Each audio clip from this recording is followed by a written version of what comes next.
Now आज हम solve करेंगे क्वेश्चन नंबर 5 को। जो क्वेश्चन नंबर 5 है उसका फिगर आप देख सकते हैं साइड में दे रखा है। क्या दे रखा है इसमें? Find the perimeter of triangle A B. तो पहले ए बी ई का पेरीमीटर फाइंड करना है, फिर हमें क्या फाइंड करना है, फिर उसमें हमें दो पार्ट्स गिवन है। अच्छे से अगर इस फिगर को आप देखो कि एक तो ट्रायंगल बन रहा है और एक रेक्टेंगल बन रहा है। तो उसमें जो रेक्टेंगल बन रहा है वो दे रखा है, कुछ कुछ वैल्यू दे रखी है हमें। देखो 3/5 दे रखा है इधर, ये दे रखा है आपका 5/2 एक साइड, और इसका बेस दे रखा है 2 होल 3/4 दे रखा है।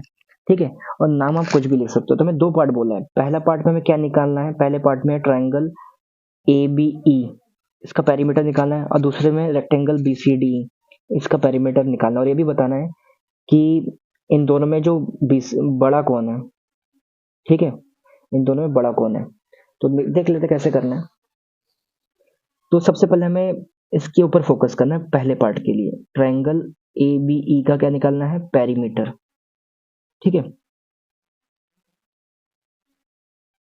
तो पेरीमीटर निकालने के लिए हम क्या करेंगे? मुझे पता है कि पहला है ट्रायंगल, और ट्रायंगल के तीनों साइड गिवन है।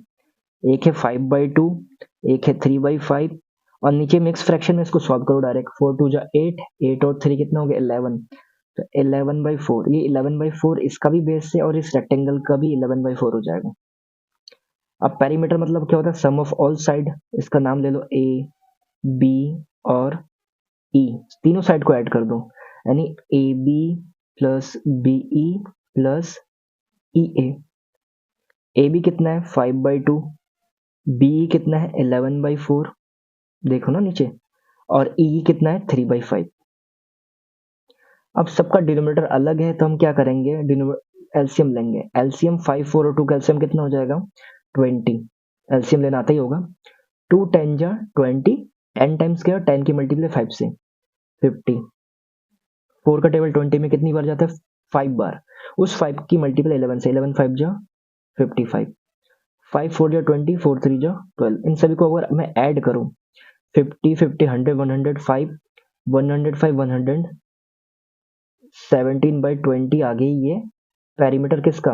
ए बी ई का। अब हम उसका भी चेक कर लेते हैं, सेकंड पार्ट का पेरीमीटर। सेकंड पार्ट क्या है? बी सी डी ई, यानी ये रेक्टेंगल की बात चल रही है। अब रेक्टेंगल में क्या है? इस रेक्टेंगल का जो साइड दे रखा है ये हो गया 7/6, ये दे रखा है, और ये बेस दे रखा है 11/4।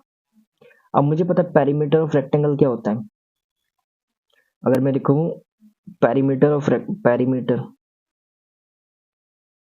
Perimeter of B C D E, पता है रेक्टेंगल है तो 2 times of length plus width. ठीक है, अब लेंथ मतलब बड़ी वैल्यू 11/4, और विड्थ मतलब छोटी वाली वैल्यू। कर दो क्रॉस मल्टीप्लाई, 11 6 जा 66, 4 7 जा 28, और 4 6 जा 24, 4 7 जा 28 था। ठीक है, अब मैं इसको क्या करूंगा? ऐड करूंगा। 2 टाइम्स बाहर, मल्टीप्लाई 66 और 8 हो जाएगा 494, और डिवाइड बाई 24। इससे अगर मैं इसको कट करूँ बचेगा 12। तो इसका आंसर आया 94/12। अब दो नंबर है, एक है आपका 17/20 और है 94/12। तो किसका आंसर, मतलब किसका पेरीमीटर ज्यादा है? तो अब सिंपली इसको डिवाइड करके थोड़ा चेक कर लेते हैं।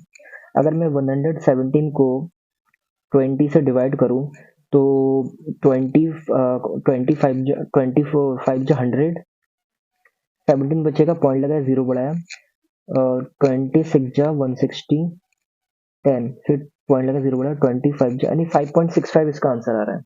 इसका भी देख लेते हैं। 94 को भी 12 से करो डिवाइड,